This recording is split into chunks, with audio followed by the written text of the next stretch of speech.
मान्य करतो तुमचं अस्तित्व. I agree. God is great. कोण आहात तुम्ही? ऍटलिस्ट एवढं तरी कळेल का मला? कोण आहे मी?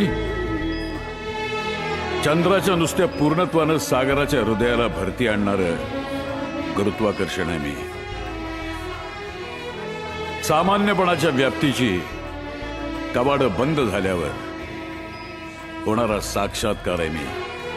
विज्ञानाच्या तुझ्या अंधकारात आशेचा एक किरण घेऊन येणार अध्यात्म आहे मी. तुझं विज्ञान हे जग कसं निर्माण झाले सांगत असेल तर माझं अध्यात्म हे विश्व का निर्माण झालं हे सांगतं. भिवू नका, मी तुमच्या पाठीशी आहे. सेवा करा, सेवेकरी व्हा.